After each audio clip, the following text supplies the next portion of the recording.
A man's encounter with St. Michael the Archangel at Monte Gargano, Italy. This man has experienced mystical visions since childhood, and over time his gift evolved into a profound mission, helping others deepen their faith through the divine messages he shares from saints, angels, and Our Lady. In this account, he shares one of his most impressive experiences with St. Michael the Archangel in June 1999 at Monte Gargano. His story. I believe the angelic experience that impressed me the most was with St. Michael in June 1999 at Monte Gargano.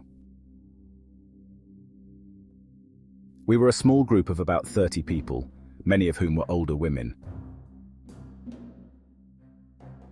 It was a sunny day, but as our bus started climbing the road to the mountain, dark clouds suddenly descended. A fierce windstorm and rainstorm broke out, and everything turned chaotic. The tour manager said, "You're young and fit. Go ahead and find the grotto of St. Michael. Head down, turn left, and you'll find a bronze gate. Beyond it, you'll see a grand entrance that looks Roman.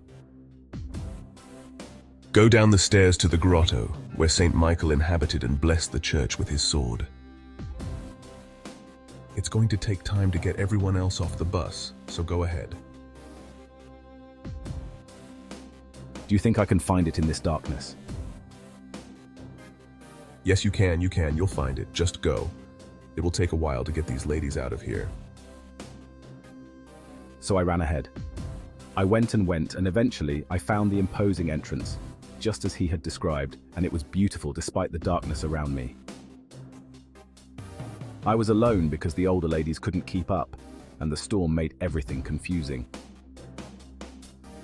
Even my mother decided to stay behind as she couldn't see anything. I said, "Wow, what a beautiful church." But there are stairs and I was alone. I was alone because the ladies couldn't keep up with me. It was so confusing. I started descending the stairs, and that's when I noticed a bright red light. At first, I thought it was some kind of artificial lighting set up for the site, but no matter how much I looked, I couldn't find its source. I was struck by how beautiful it was, and thought to myself, how did they do that? Interesting. But soon I realized there was no visible light source. I started to understand that it wasn't ordinary.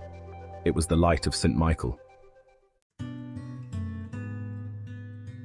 When I reached the bottom, I saw a priest with white hair sitting at his desk. I realized the place wasn't lit by anything else.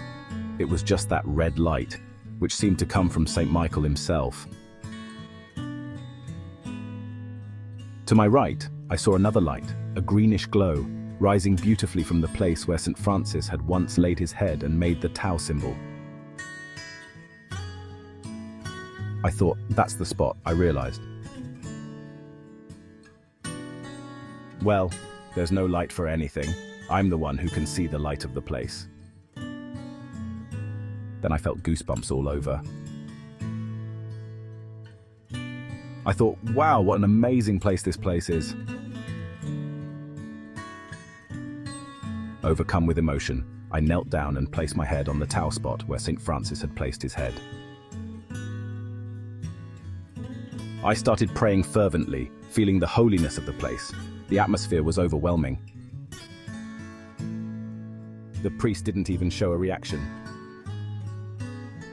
I thought, this guy is a good guy, right? This guy is a good guy because he's letting me lie down and roll around here. After a while, I approached the priest and asked, "Do you mind if I go behind the altar, where St. Michael drew the cross with his sword, and place my hand there?" He hadn't minded my earlier actions, so I felt comfortable asking. He smiled and said, "Go ahead, go ahead." I went there. I went past the image, entered the altar. I went past the image, I kissed the glass, and went behind the altar. I put my hand on the cross that St. Michael had marked, and I prayed deeply. When I returned, I came back fulfilled. I said everything I wanted in my life, I did it. Then I said no. Since I'm not worthy, I'm going to kneel on the last bench in the church to continue praying. I'm going to say my prayers now with St. Michael, and I'm going to wait for the people to arrive. I knelt, placed my head on my hands, and closed my eyes. That's when I felt something change in the air. When I looked up, I saw a gigantic red oval light approaching. St. Michael appeared, dressed in a red tunic and copper armor, just like the Roman-style armor we see in images. He held something in his hand. It looked like a ray of lightning or a light that shifted shape. I was in awe. I thought, oh my God, what's happening? Then I realized that what he held must be that sword. Whoever saw it back then didn't know what it was. It looks like the guy is wearing an armor, right? Like a Roman soldier. So that must be a sword. Then I looked. I stood still. I said, St. Michael. He looked at me and without speaking, he thrust the sword into my hands. The pain was intense, but I couldn't move. I remained there, kneeling, as my hands burned from the touch of the sword. It hurt deeply, and I thought, he must be angry with me. Did I do something wrong? Then, just as quickly, he withdrew the sword and walked away. The light exploded and vanished.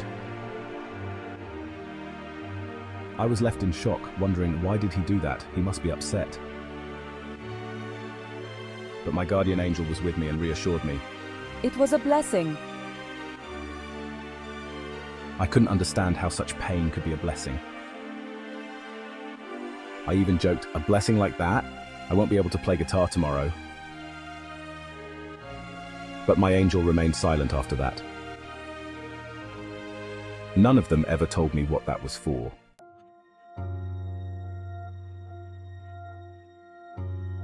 Despite the confusion, the experience left an incredible impression on me. I had never felt anything like it before, something so intensely physical from the angels.